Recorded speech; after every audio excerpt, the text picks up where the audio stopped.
Glória a Deus. Bom dia, juventude do Senhor. Paz seja com todos vocês.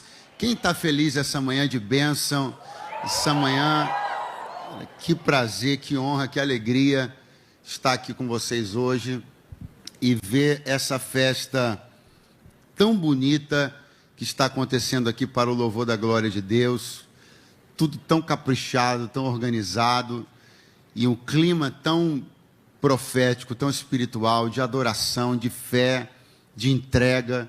Eu me sinto muito privilegiado de poder estar aqui hoje, me sinto honrado, porque, como o pastor Gabriel acabou de mencionar, eu sou membro dessa igreja e isso poderia, de certa maneira, me afastar um pouco dessa lista de pregadores. Eu explico por quê.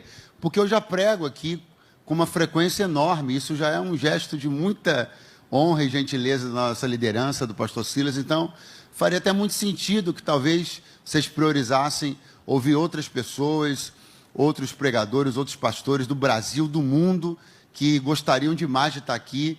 E quem disser que não gostaria, é mentira, né? Mas ainda assim, houve esse espaço que vocês abriram para mim, e eu quero agradecer a Deus, agradecer a vocês, agradecer a juventude, agradecer ao pastor Gabriel, todos aqueles que estão do seu lado, de mãos dadas aí, porque eu sei que a obra do Senhor não se faz sozinho, o reino de Deus é um reino de cooperação, um reino de amigos. Eu quero agradecer a você, pastor Gabriel, e a todos os que estão trabalhando junto com você por essa conferência, trabalhando pela juventude, trabalhando pela salvação de vidas nesse país, pelo resgate de muitos, dos tantos que estão perdidos, dos tantos que estão desestimulados com a igreja, dos tantos que se decepcionaram com tantas coisas, inclusive consigo mesmos, mas estão sendo reavivados e reconectados à videira verdadeira que é Cristo Jesus. Então eu quero louvar a Deus por essa oportunidade e dizer a vocês muito obrigado. Pega a sua Bíblia agora na manhã desse dia, por favor, e abra comigo no livro do Gênesis.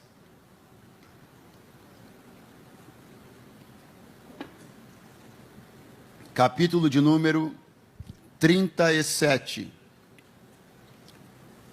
Muitos pastores, muitos companheiros aqui, e eu louvo a Deus pela vida de cada um de vocês, pelo privilégio e a honra de contar também com vocês hoje aqui, o quanto que isso significa para a nossa juventude, contar com o apoio e a intercessão de vocês, particularmente dois amigos aqui, o pastor Alessandro, né, está bem aqui na frente, e o pastor Tarcísio.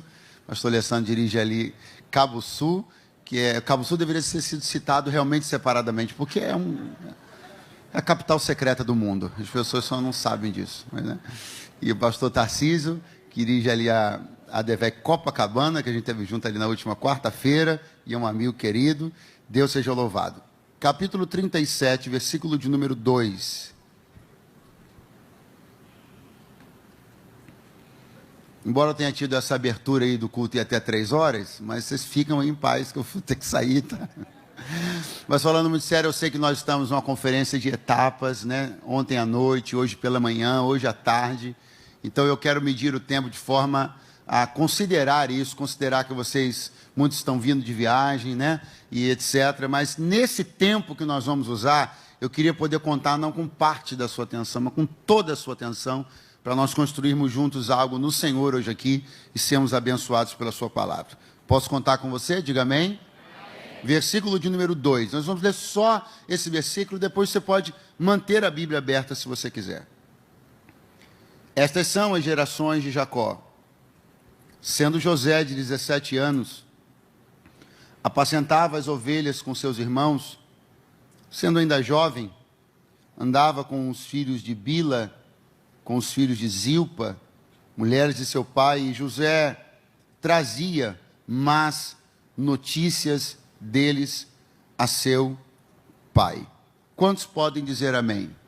Quantos podem dizer graças a Deus? José é um dos personagens mais fantásticos da Bíblia. Quem gosta da história de José?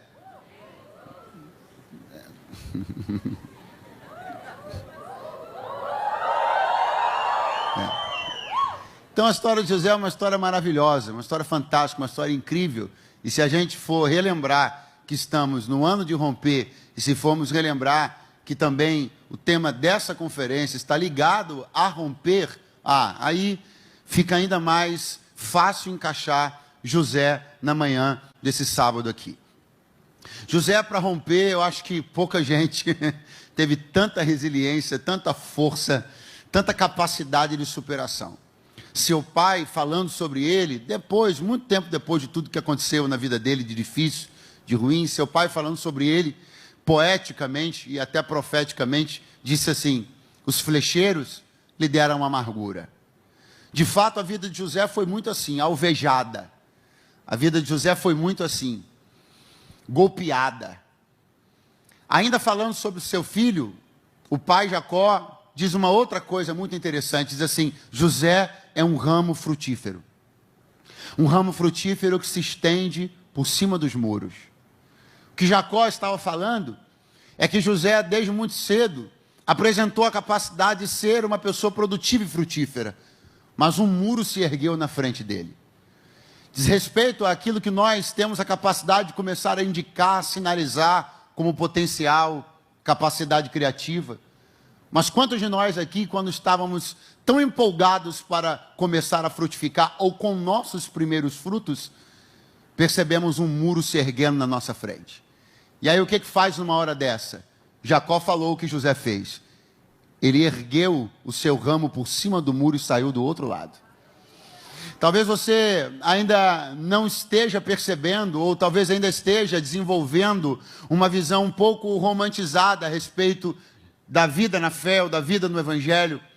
Talvez você ainda esteja tentando se situar, se orientar ou entender porque algumas coisas andam dando um pouco errado na sua vida, nos seus planos, nas metas que você tinha para esse ano, na forma como você pensou que sua vida ia acontecer, na forma como você pensou, ou a velocidade com a qual você pensou que os resultados da sua vida iriam chegar. Mas eu quero chamar a sua atenção para isso essa manhã, para nós iniciarmos essa ministração. Você pode estar onde você estiver agora, dando frutos agora, começando a dar certo agora, mas não se assuste se muros se erguerem na sua frente. Mas se isso acontecer, lembre-se de que José fez, você e eu também podemos fazer. Erga-se sobre esse muro, saia lá do outro lado e continue como se nada tivesse acontecido, porque Deus é com você. Então veja, a Bíblia apresenta para nós um José na idade de 17 anos. Quantos anos? Muito fraco. Quantos anos? 17. E o que a Bíblia vai começar a contar a partir de agora é uma história sobre um atentado que José vai viver. Um atentado que José vai sofrer, melhor, contra a sua própria vida. É a história que a maioria de nós aqui conhecemos, quando seus irmãos, irritados com ele, chateados com ele por uma série de coisas, mas sobretudo pelo ciúme, eles vão desejar, eles vão melhor, lançar ele dentro de uma cova. Na verdade, a ideia inicial era matá-lo. Mas aí depois, por algumas coisas que vão acontecendo ali, algumas conversas que vão amenizando e suavizando as coisas por parte de um deles, eles decidem então jogar ele numa cova. Então essa história aqui, esse capítulo aqui, é o início de uma narrativa, de uma coisa muito dramática que vai acontecer. De algo que vai vir contra a vida de José. De algo que vai aparecer para travar a sua vida. Algo que vai aparecer para dar cabo da sua vida, para dar fim na sua vida. Então a Bíblia, ela começa a história que vai ser contada do atentado que José vai sofrer contra a sua própria vida, dizendo assim: era José da idade de 17 anos. Por que a Bíblia está fazendo isso? Por que a Bíblia está falando da idade dele logo no início? Logo antes de contar o atentado que ele vai sofrer, a Bíblia diz quantos anos ele tinha. Para que eu comece a pensar e eu comece a considerar que existe uma finitude na vida. Sim ou não? Sim ou não? Você sabe disso, não sabe? Ok. Existe uma finitude na vida. Existe uma hora que acaba. Existe uma hora que as coisas terminam. Só que o indicativo que a Bíblia está me dando, ao dizer que José tinha 17 anos, um pouco antes de contar o atentado que ele sofre, é dizer assim para mim e para você: era cedo demais. Não era hora de acabar.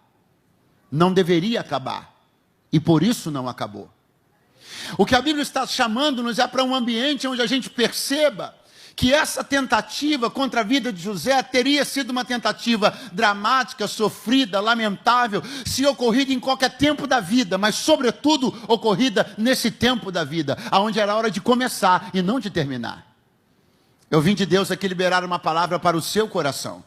Se qualquer coisa tivesse acontecido com você, ou acontecesse com você em qualquer momento da sua vida, lá na frente, daqui a 20, 30, 40 ou 50 anos, seria ruim, seria um motivo para você tentar superar, seria um motivo para você tentar atravessar, mas sobretudo agora, existe uma razão em particular para você lutar com todas as suas forças e poder contar com a ajuda do Espírito Santo para não parar, não ser detido, não morrer, não desistir, nem da vida, nem dos seus sonhos e nem dos seus propósitos. Por quê? Porque você está na idade de começar a construir e não na idade de parar. Você está na idade de começar a crescer e a decolar e não na idade de parar dentro de uma cova. Eu vim dizer a vocês aqui na manhã deste dia, covas se abrem. Não importa se essa palavra lhe parece mórbida ou esquisita, mas covas se abrem significa tentativas vêm de pessoas, do nosso adversário, da vida, para trazerem para agora uma finitude que deveria estar lá na frente. Mas assim diz o Senhor para alguém essa manhã aqui, não está na hora de acabar e nem vai acabar, está só começando aquilo que eu estou fazendo. Aleluia! Esse é o clima que a Bíblia quer trazer para nós.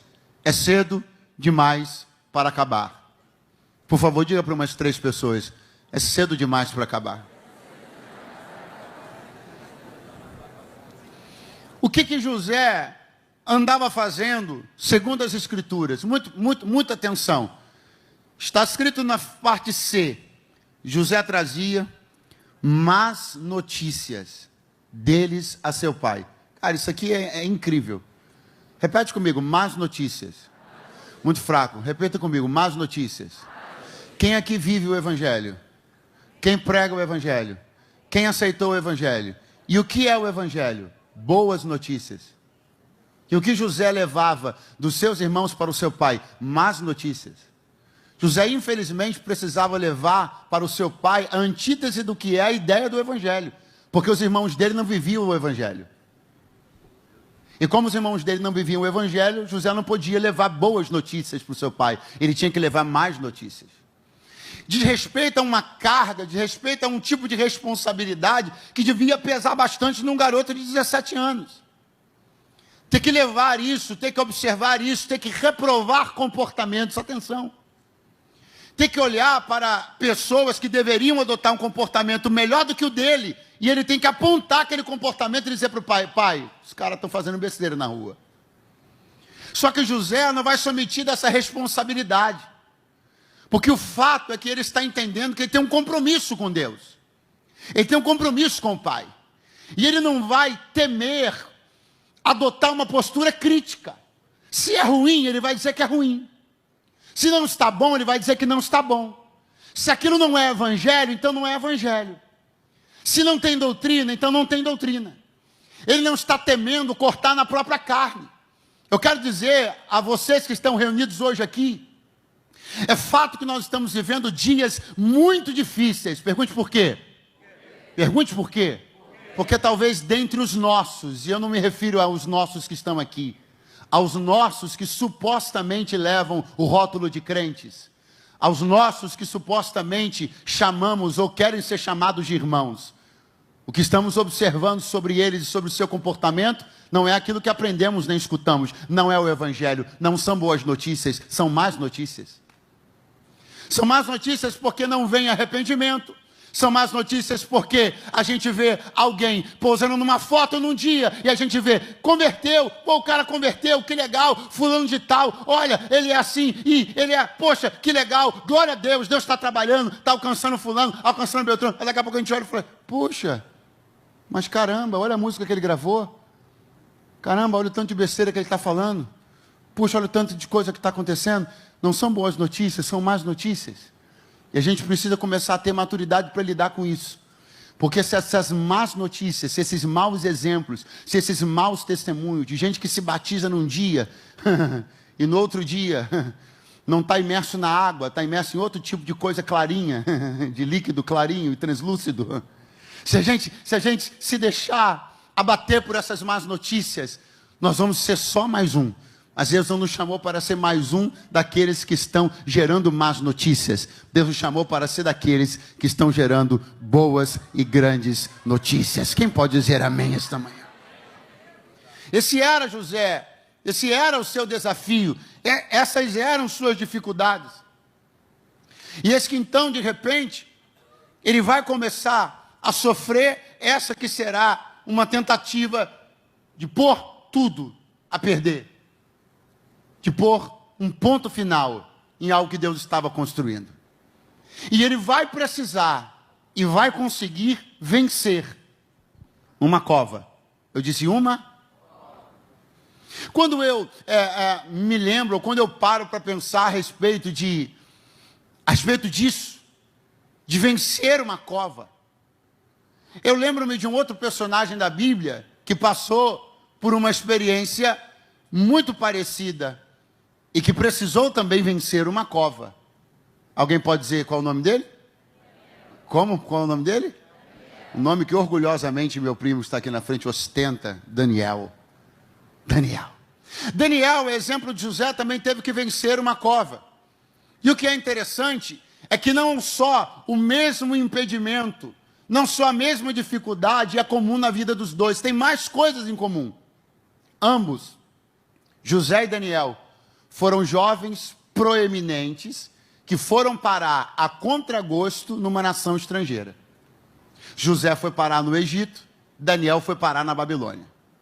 Ambos jovens bem-sucedidos nessas nações. José no Egito, Daniel na Babilônia.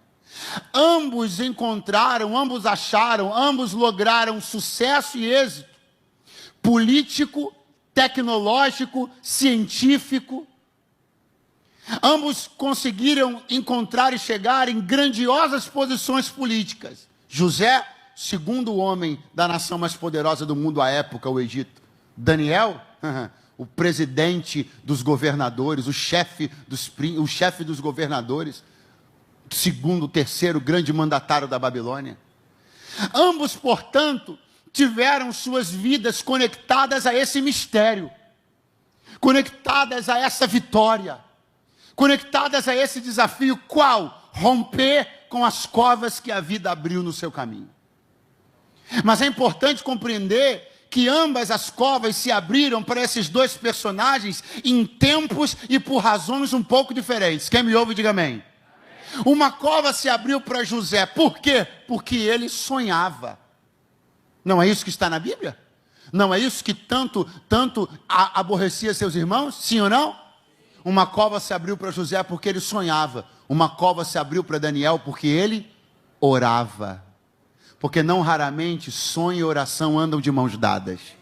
Eu ainda estou contando com alguém aqui ou foi todo mundo comer alguma coisa na cantina? Não raramente sonho e oração andam de mãos dadas. Para quem sonha, sempre haverá alguma coisa que vai tentar abrir no seu caminho para te engolir. Para quem ora, sempre terá alguma coisa que vai tentar abrir no seu caminho para te engolir. Mas eu estou para ver cova para segurar sonhador e gente que ora.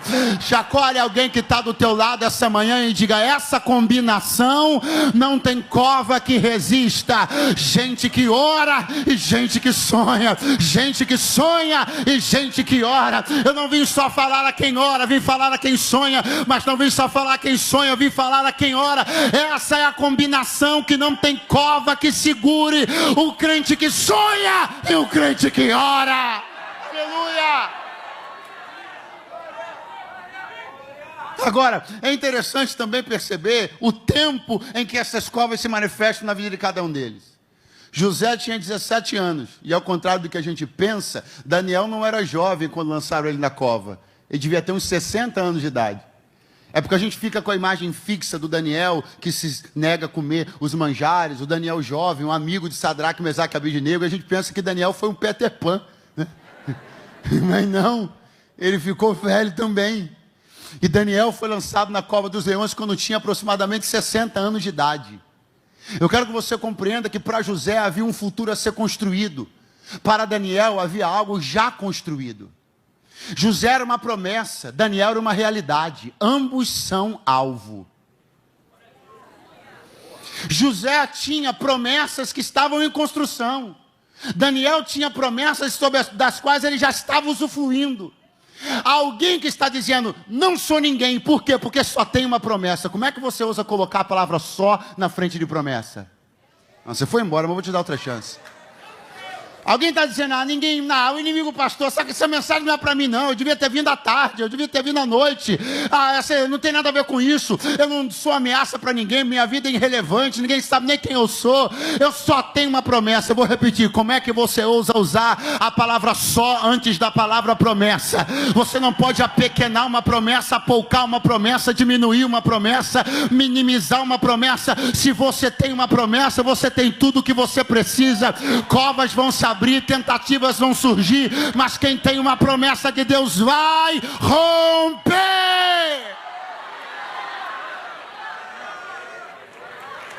Aleluia. Quando uma cova se abriu diante de José, ele não era governador de nada, ninguém sabia quem ele era. Quando uma cova se abriu diante de José, ele tinha uma promessa, e ele era uma promessa, e uma cova se abriu diante dele. Mas quando a cova se abriu diante de Daniel, Daniel não era uma promessa, ele era uma realidade. Ele já tinha construído, ele já tinha conquistado. E essa é uma questão muito importante, porque existem muitas pessoas que se descuidam depois que algumas coisas se realizam. Elas pensam que não são mais alvo, porque elas não são mais uma promessa, elas são uma realidade. Mas o diabo sempre quer destruir, não importa em que etapa o homem está. Se está construindo, ele quer destruir. Se já construiu, ele quer destruir. Mas aqueles que estão construindo, ou aqueles que já construíram, aqueles que têm uma promessa e aqueles que já estão vivendo esta promessa, as covas se abrem, as tentativas vêm, o inimigo luta, as flechas vêm, os dardos vão, os muros se erguem, mas aquele que foi fiel lá no começo, na sua vida e na minha, permanecerá sendo até o final. Quem pode levantar as mãos bem alto e dizer, glória a Deus! O que havia na cova quando Daniel foi jogado lá? O que havia? Alguém ainda está pensando, meu Deus. Dinossauros, Senhor, quais as opções que tem? Gatos, dinossauros, leões. O que havia na cova quando Daniel foi lançado lá? O que havia na cova quando Daniel foi lançado lá? O que havia na cova quando José foi lançado lá?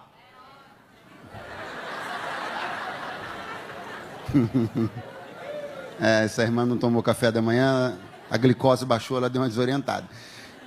Vamos de novo. O que havia, brincadeira. O que havia na cova quando Daniel foi lançado lá? O que havia na cova quando José foi lançado lá? Nada. Vazio.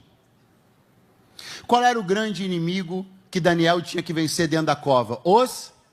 E qual era o grande inimigo que José tinha que vencer dentro da cova? Vazio. Pastor, uma grande bobagem que você acabou de falar. Por que você acha isso? Porque a mordida que dói é a do leão. Isso é porque você nunca foi mordido pelo vazio. Eu estou falando para pessoas hoje aqui que o grande inimigo delas não tem sido os leões, tem sido o vazio. Eu estou falando com pessoas aqui, você vai me chamar de doido, mas entra na fila, que eu já estou ouvindo isso já desde que eu comecei a pregar. Tem gente aqui que até preferiria encontrar o leão dentro da cova do que o vazio. Tem gente aqui que preferiria estar lutando contra algum inimigo que está vendo. Decalacheia. Tem alguém aqui que até preferia se enrolar com o leão, tentar fazer como Davi, agarrar na juba dele, não sei, tentar dar um jeito, mas só que o que mais está agoniando você é que os leões e as mordidas não estão lá. O que tem te afligido é o vazio do questionamento de uma promessa que parece que não vai se cumprir. Você até preferiria ter alguém olhando no teu olho e te dizendo uma meia dúzia de coisas, você diria outra meia dúzia, você se embolava para lá e depois ficava tudo bem, mas não é isso que acontece. Quem te açoita não são pessoas, quem te açoita é tua consciência, é teu coração, é tua mente, é teu espírito. Quando você vai dormir, que você pensa, aonde estão as promessas de Deus, as coisas que eu ouvi na minha juventude, na minha infância, melhor dizendo, da Jacó, melhor, José está dentro da cova, olha para um lado, não tem nada, para o outro não tem nada, só tem um vento frio, uma brisa que açoita e pergunta para ele, cadê o sonho? Cadê Deus? Cadê teu pai? Cadê tua família? Cadê aquilo que você acreditou? Está vendo? Não valeu a pena denunciar teus irmãos, não valeu a pena levar más notícias dele, acabou tudo agora. A mordida do leão dói, mas a mandíbula do vazio é tão pesada quanto a do leão. Mas assim diz o Senhor, tanto para os que estão enfrentando leões, quanto para os que estão enfrentando vazio. O Deus da cova de Daniel é o Deus da cova de José. O Deus que livra dos leões também é o Deus que livra do vazio.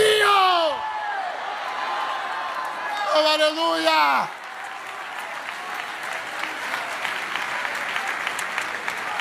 Oh, aleluia!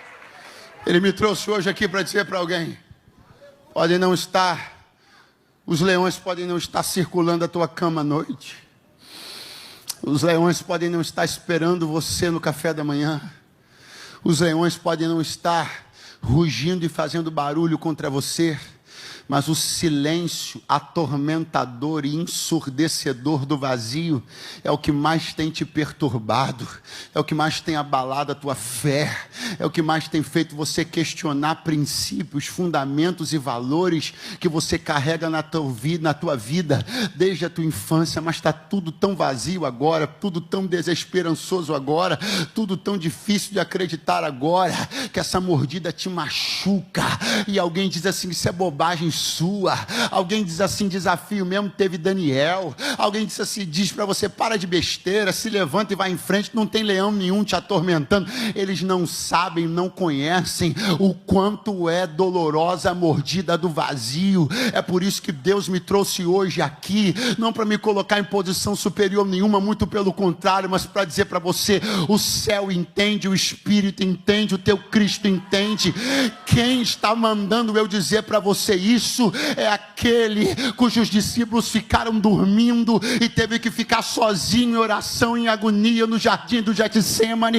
Ele sabe o que é ver Pedro negar, o que é ver o outro correr para um lado, o que é ver Judas trair e se ver sozinho com uma cruz nas costas. Mas ele me trouxe para dizer: se a mordida do vazio não me impediu de fazer a minha missão, também não vai te impedir de fazer a tua. Ou quantos podem levantar as mãos e por alguns segundos abrirem a boca para dizer uma meia dúzia de glória a Deus, uma enxurrada de aleluia? Aleluia! Jacó vai olhar para José e vai dizer para ele: vai procurar seus irmãos, eles estão sumidos. Onde eu vou, pai? Começa procurando para onde eu os mandei. Para onde, pai? Para Siquém. E vai José procurar os irmãos dele. Estou na sequência do capítulo 37. Aí José chega em Siquém. E quando ele chega em Siquém, os irmãos dele não estavam lá. Note, por favor, que se os irmãos de José estivessem em Siquém, tudo que José sofreu teria acontecido em... Vamos pensar, não fique com preguiça. Se os irmãos de José estivessem em Siquém, tudo que José sofreu, tudo que a cova, a tentativa de homicídio, ver os seus irmãos conspirando contra ele, tudo aquilo teria acontecido em Siquém. Teria acontecido em? Mas os irmãos dele não estavam lá. Então José vai continuar e vai achá-los em Dotã. Então tudo que aconteceu contra José, aconteceu em Dotã. Agora repare um detalhe interessante da Bíblia, um detalhe interessante da história. Quem me ouve, diga amém. Essa cidade, qual pregador é essa? É essa que José foi lá pensando que iria encontrar os seus irmãos. E que se eles estivessem lá, teria sido lá que ele teria sofrido tudo que sofreu. Mas os irmãos não estavam lá. Então ele segue procurando e os acha numa outra cidade. E tudo que ele sofre então acontece lá. Essa cidade, essa qual? Siquém. Essa que se eles estivessem lá, etc, etc, etc. Essa cidade foi dada depois a José como herança, como presente. Eu não sei se você reparou, mas eu estou vendo Deus. Aonde? Colocando a mão numa terra e dizendo assim: nada de mal vai te acontecer aí, porque esse lugar é o lugar da tua herança. E eu não vou permitir que você tenha nenhuma única memória triste com esse lugar. Eu vou guardar esse lugar. E muita coisa que podia até ter sido acontecer aí, eu vou fazer acontecer em outro lugar, para que quando eu te dê esse lugar, nenhuma memória triste esteja associada a esse lugar. Chacoalha alguém que está ao teu lado, acorda ele e diga assim: há um lugar, há uma herança que Deus está preservando, que Deus está cuidando. Deus não vai deixar que nada de mal aconteça nesse lugar, porque é um presente que Ele já reservou, que vai ser dado para você. Oh, aleluia! Há algo que está sendo guardado.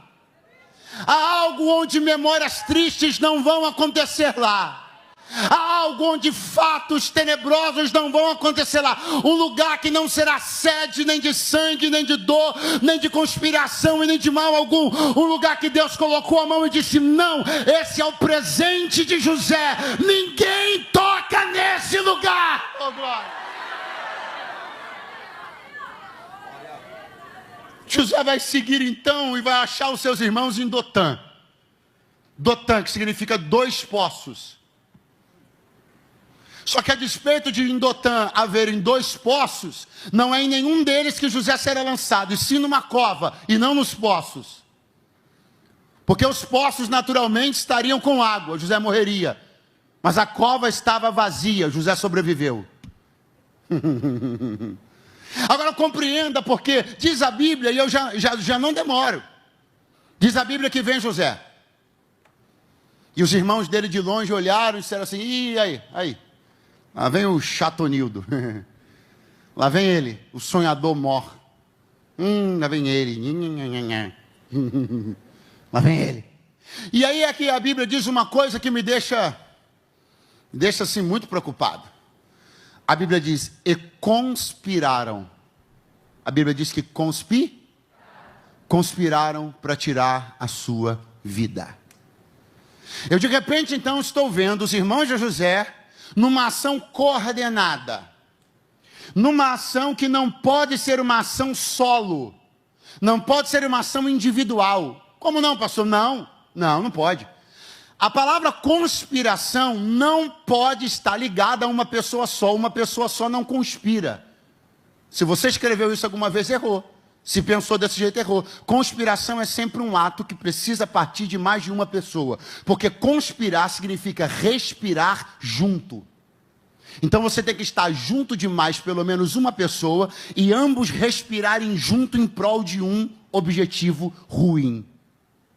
A conspiração sempre, invariavelmente, será de natureza maléfica. Não existe conspiração do bem. Conspirar é respirar junto. Do lado de lá vem alguém respirando. Do lado de lá vem alguém que me inspira. Do outro lado tem gente que conspira. Do lado de cá vem alguém com uma túnica de várias cores, que vence covas, desafios. Esse me inspira.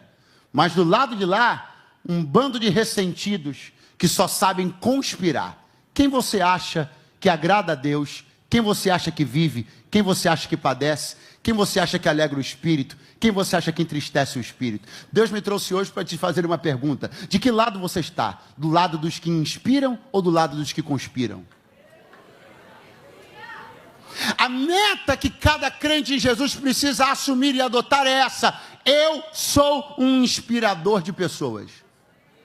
Eu sou um inspirador de histórias.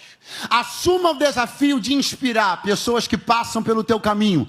Assuma o desafio de inspirar pessoas que cruzam a tua história. Assuma o desafio de inspirar quem se assenta do seu lado na faculdade, na escola, seja onde for. Assuma o seu lado de inspirar, seja em 1 ano, seja em 3 minutos, enquanto alguém se assentou do seu lado no ônibus. A inspiração é o dever que move a caminhada de um salvo. Eu não fui chamado por Deus para conspirar, eu fui chamado por Deus para inspirar. E eu creio que a sua fé, o seu temor, a sua decisão de negar a sua própria vida e esse mundo para obedecer e agradar a Deus, vai inspirar gente na direita, gente na esquerda, gente de perto, gente de longe. Eu vim pregar a uma juventude inspiradora.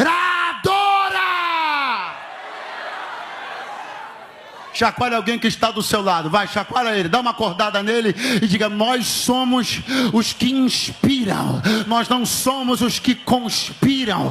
Não cabe ao caráter de Cristo em nós a conspiração. Não cabe ao caráter de Cristo em nós nenhum tipo de atitude, de ação, de retaliação, de malignidade. O Espírito que está em nós é de grandeza, é de excelência, é de pureza, é de santidade, é de cooperação. O mundo conspira, mas a igreja inspira. Aleluia!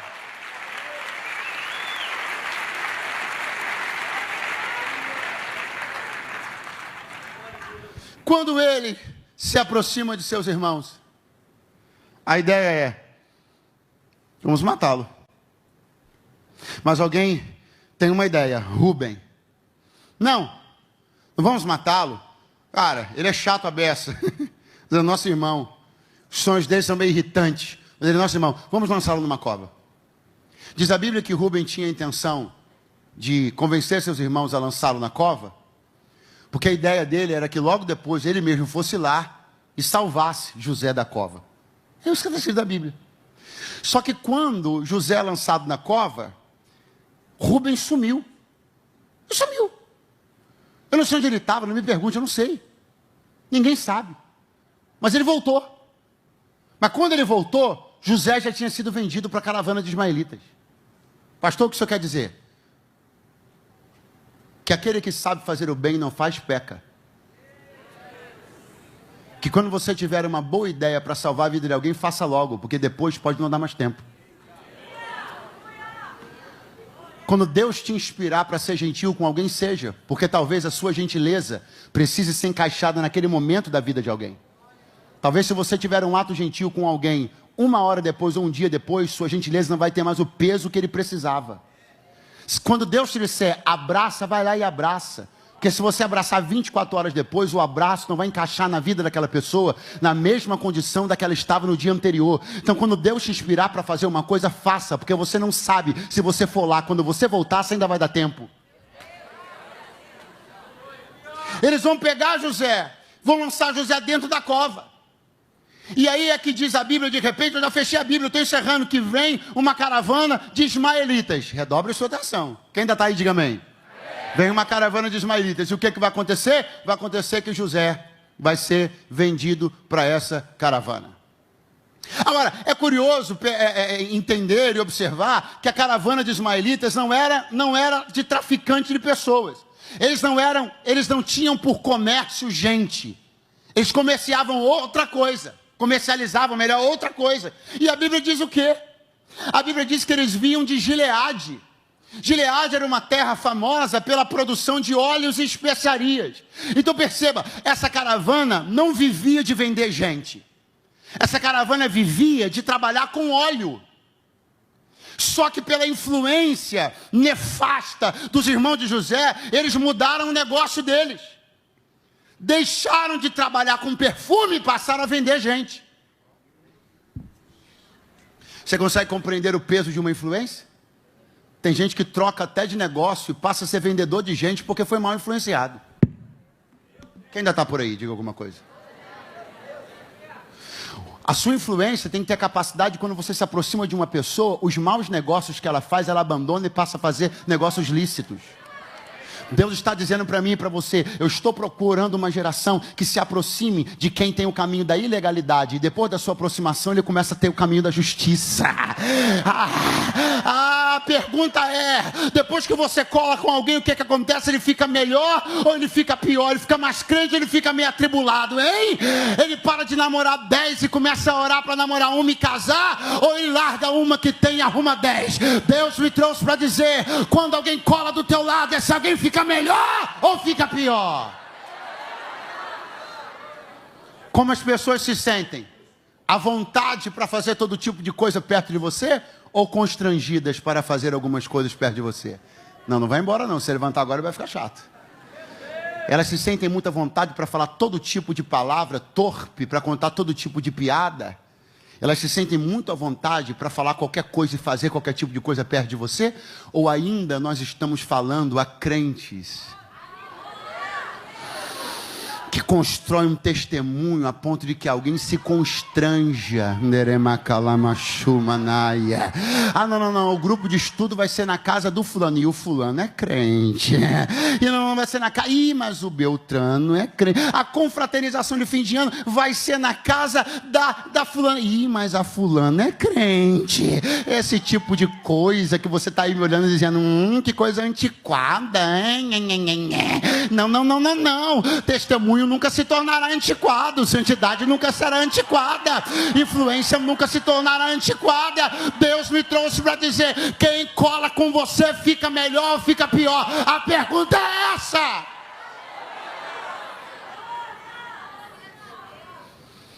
Agora veja que coisa terrível.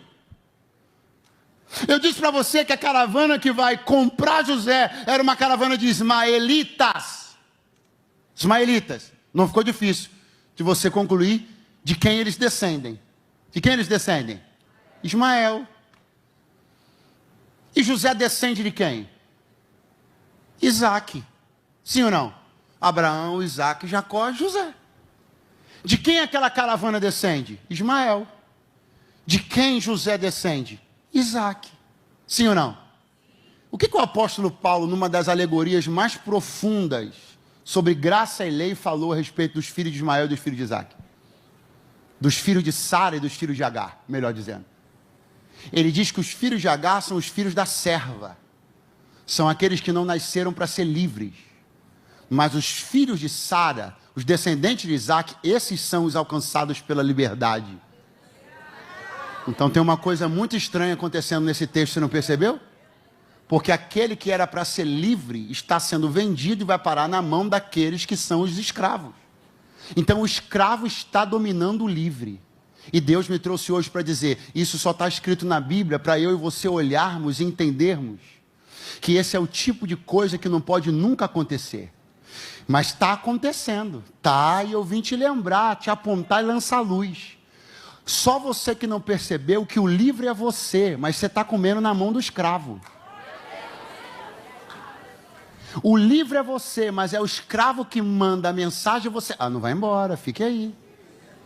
Você é o livre, mas é o escravo que quando manda o zap, em 5 minutos você aparece onde ele te pedir, onde ele disser que quer te ver. Não vai embora, fique aí. E Deus me trouxe para dizer, eu quero quebrar essa relação que está invertida. Uramante, segura a mão de alguém que está do teu lado, vai, segura a mão de alguém que está do teu lado e fala, se tu és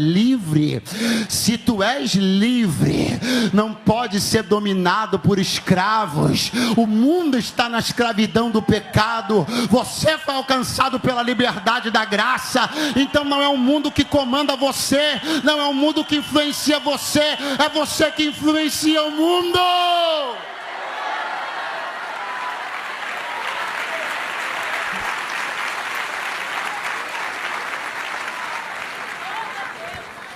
Enquanto eu já vou chamando a banda aqui para a gente encerrar junto, eu quero que você compreenda o que vai acontecer agora. José vai ser vendido pelos seus irmãos. Quem me ouve, diga amém. E o que vai acontecer? A túnica dele, que era uma túnica de várias cores, pastor, cara, isso não era normal. Hoje você compra um negócio de cor de abóbora, verde. Não, nesse tempo aqui, a coisa era basicamente toda monocromática. Você conseguia um negócio de várias cores, isso era uma maior onda. E José tinha ganhado do pai dele uma túnica de várias cores, era uma onda, era um Nike de 6 molas, aleluia. Quando isso foi onda, é claro, né? Que eu sei que não é mais, aleluia. Então, era um negócio top. E José ganhou aquilo ali. E aquilo ali sempre foi alvo da inveja dos irmãos dele. Até que chega esse momento onde ele é colocado dentro da cova, tirado da cova, vendido para os ismaelitas. E a túnica fica lá. E quando a túnica fica lá, diz as escrituras, que eles então têm uma ideia. Vamos manchar essa túnica de sangue. E vamos dizer para o nosso pai que José está morto. É aí que diz a Bíblia que eles vão fazer uma coisa. O quê? Sujar a túnica com sangue. Só que, a despeito do fato de que eles estavam ali apacentando ovelhas, ou seja, não faltavam animais ali. Alguém está me ouvindo? Pode dizer amém, por favor? Não faltavam animais ali, tinha bicho para tudo quanto é lado, mas eles não mataram nenhum daqueles animais. Eles mataram um animal em particular, o único animal cujo sangue é idêntico na coloração ao sangue do ser humano, o cabrito. Então tinha ovelhas ali, muitas, mas o sangue não parece. O sangue do cordeiro não parece com o sangue das pessoas. O sangue do cabrito, sim. Eles matam um cabrito, pegam o sangue, colocam na túnica, e a túnica vai ganhar mais uma cor, a cor que não devia. Eu quero que você compreenda que quando o inimigo olha para aquilo que Deus construiu, para aquilo que o Pai deu a você, tudo que ele quer é colocar uma cor intrusa, é colocar uma cor intrometida, é colocar um tom que não deveria estar lá. Deus me trouxe para dizer para alguém: não seja ingênuo. Aquilo que Deus te deu afronta o adversário, e ele quer colocar alguma coisa aí que não estava na ideia e no plano original. Ele quer inserir, adicionar algo que comunique morte, destruição e finitude, enquanto a túnica de várias cores sempre comunicou vida, sucesso e bênção. Agora, o que mais me chama a atenção em toda essa história é que não da minha cabeça, mas por uma tradicional tipologia, José é um tipo legal de Cristo. Avisa para o seu vizinho: José. Eu gostaria de todos, por favor. Gostaria da bateria, gostaria de todos aqui, eu gostaria, por favor. Diga para o seu vizinho: José é um tipo legal de Cristo. Vendido, levado como malfeitor, prisioneiro. José é um tipo legal de Cristo. Governo, vitória.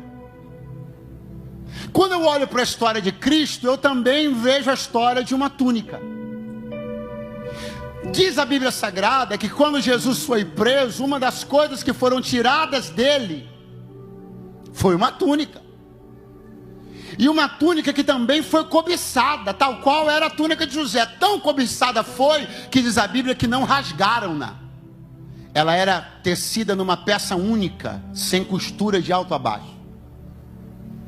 Ela é alvo da tentativa de alguém de colocar a mão. Ela tem cara de prêmio, mas o poder dela não estava em ser uma túnica peça única. O poder dela não estava no fato de ser uma túnica costurada de alto a baixo. O poder dela estava no sangue que estava nela. Os soldados pensaram que o prêmio era a túnica bonita costurada de alto a baixo. Mas o mais valioso na túnica não era o tecido, era o sangue que sujou ela. Porque o sangue da túnica de José é um sangue de cabrito para comunicar morte. Mas o sangue na túnica de Jesus é de cordeiro para comunicar vidas. Então levanta a tua mão lá no terceiro andar, porque assim te diz o Senhor: sabe por que não funciona o inimigo tentar manchar a tua vida? Sabe por que não funciona o inimigo tentar abrir covas?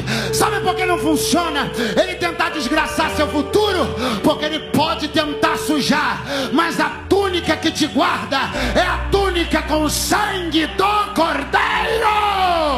Vai ficando de pé, juventude. Você está lavado pelo sangue, guardado pelo sangue, protegido pelo sangue, liberto pelo sangue, levantado pelo sangue. Essa palavra anda sumida dos nossos cultos, mas nós vamos clamar hoje aqui: qual? Há poder no sangue de Jesus. Há poder no sangue de Jesus. O líquido mais caro da terra não é o petróleo,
alguém do seu lado. Olha para ele e diz: você pode ter sentido falta ao longo da sua vida de alguns presentes, de alguns abraços, de algum apoio, de algumas cores. E você pode estar pensando que sem ter recebido o que você queria, nunca vai conquistar o que desejava. Diga para ele: mas Jesus coloca uma única cor, e esta cor, este sangue, supre toda falta, completa tudo, restitui tudo. Aquilo que você não ganhou, o sangue te dá. A ajuda que você não teve, o sangue te dá. O poder que você não teve, o sangue te dá. Tudo que te negaram na vida, o sangue do Cordeiro. Os pentecostais já chegaram, ou só vão vir hoje à noite. É o sangue, é o sangue, o sangue. Nada além do sangue de Jesus. Levanta a tua mão e diga: eu sou livre.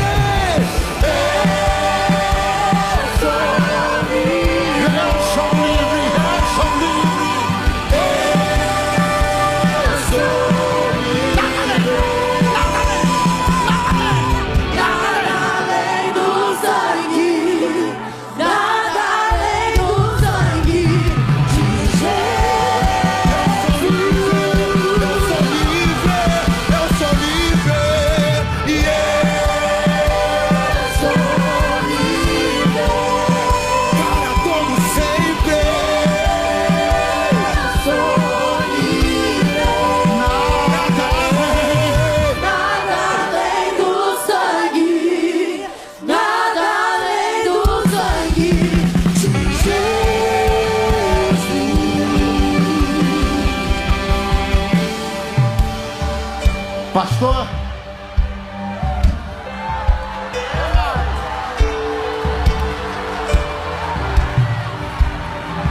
não precisa de misticismo, não precisa de sincretismo, não precisa de espiritualismo, não precisa de mandinga, não precisa de simpatia, não precisa de cristal, não precisa de coelho, não precisa de elefante.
Repita após mim: suficiência.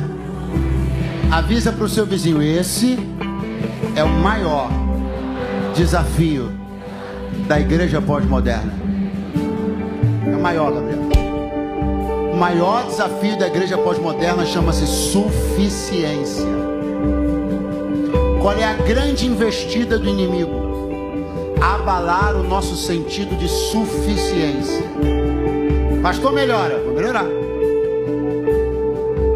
Como continuamos de pé? Se eu olhar para esse livro e tiver essa palavra na minha boca: suficiência.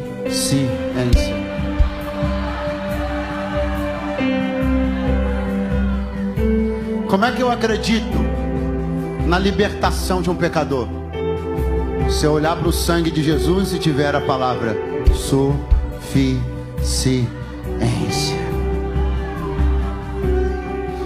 sem aditivos, sem reformulações, suficiência.